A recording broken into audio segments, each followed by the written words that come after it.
Today I'll be presenting on the facial nerve paralysis in ASM.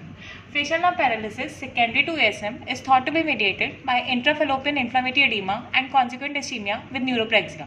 The possible factors causing the facial nerve paralysis in ASM are likely to be alteration in the middle ear microenvironment such as elevated pressure, osteitis, or acute inflammation, retrograde infection, or due to reactivation of virus within the bony facial canal, wherein the facial nerve physiology may be directly affected.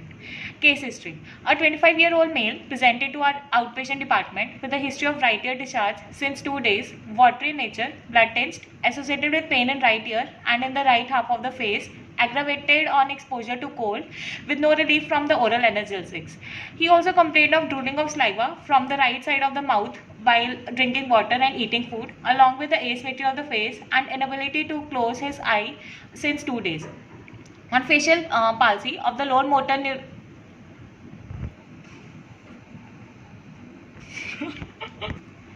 On facial examination, he was found to have right-sided facial palsy of lower motor neuron type grade 2 House-Brackmann scale as seen in figure 1. Local examination of the right external ear done to rule out the herpes zoster. Otoscopic examination showed congested tympanic membrane with pinhole perforation in the anterior-inferior quadrant with active discharge of purulent material which was blood-tinged. Hearing test revealed mild conductive hearing loss on the right ear. Right ear swab was taken for culture and sensitivity, revealed the growth of Staph positive organisms.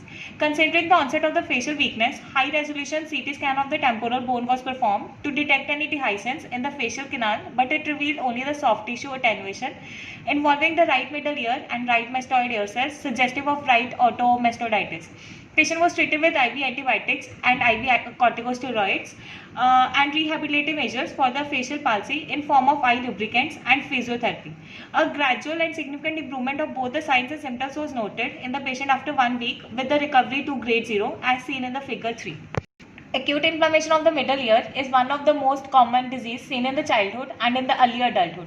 It is usually confined with the tympanic cavity and the mastoid, but when disease is seen severe, the inflammation spreads to the structures neighboring the middle ear cleft. As reported, the rate of the sequelae described by the patients with the facial nerve paralysis secondary to otitis media vary from 0 to 30%.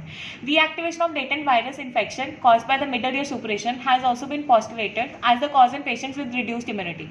Demyelination of facial nerve secondary to the patients of presence of bacterial toxins has also been hypothesized to be the leading cause of 7 nerve palsy infection. Rarely ASM is known to cause the acute neuritis with venous thrombosis leading to inflammatory edema of the nerve. Broad spectrum IV third generation cephalosporin with the good meningeal penetration is widely followed and hence it was followed in our patient well. Conclusion: the treatment for the facial nerve palsy that is secondary to acute otitis media should be treated on an emergency basis with the conservative measures that include the appropriate IV antibiotics and IV corticosteroids for complete recovery. Surgery is indicated where there is suspected silent or masked mastoiditis, a complication of acute middle ear infection which is due to inadequate antibiotic therapy and aggressiveness of infectious agents. In our patient, the recovery was optimized due to early diagnosis, appropriate antibiotic and corticosteroids, and also due to strict adherence to follow-up and rehabilitation. Thank you.